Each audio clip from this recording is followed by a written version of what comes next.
Welcome to Under the Radar, where we examine the worldview that is the inherited background for our judgments and actions. I'm Kirk Powell. Our subject today is not a fashion fad or a cultural event, but a sentence, one I've heard a lot, almost every time I tell people what I studied in college. That sentence is, I hated history when I was in school. How can it be that so many people have had such a bad experience with history in the classroom? We can't safely claim that history is in and of itself a bad or uninteresting subject of study. We are, after all, telling each other little histories all the time. No, the issue must be in the classroom itself, in the way that history is presented there. Doubtless there are many factors that contribute to a student's displeasure with a given subject.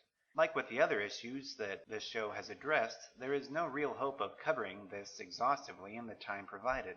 So let me point out one factor that I believe is very important, one related very specifically to the way that history and the classroom interact. Like almost all contemporary institutions, school systems, public or private, are predominantly managed and overseen by bureaucracies. Bureaucracies tend to be populated by people who are fascinated with structure and enumeration, since these are the chief values of bureaucracy.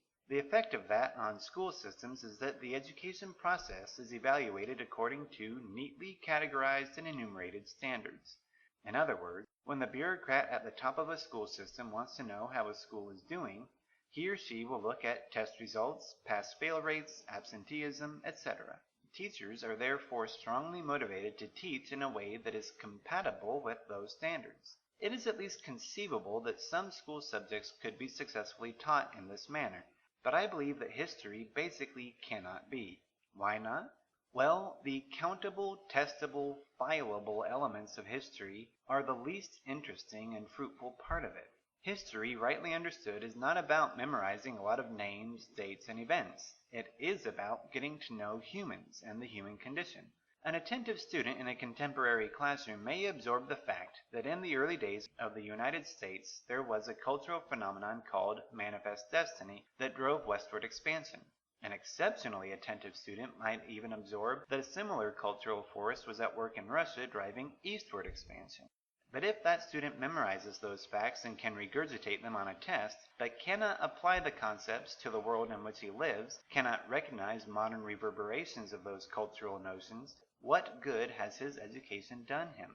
Studying history is not about being able to recite historical factoids any more than studying orthopedics is about being able to list the names of bones. When we attempt to extrude historical study through a bureaucratic structure, what comes out on the other side is not very appealing. What we get is a class that serves no one. The bureaucrat's evaluations will tell him, falsely, that students are learning history. The students will believe, falsely, that history is essentially a bunch of information that has no bearing on reality. Or perhaps they rightly believe that, since history is presented to them as a lot of statistics about things that are no longer statistically relevant. History is basically the study of people. Most often people who are already dead, but people nonetheless. To subject history to bureaucratic organization is to remove the humanity from it.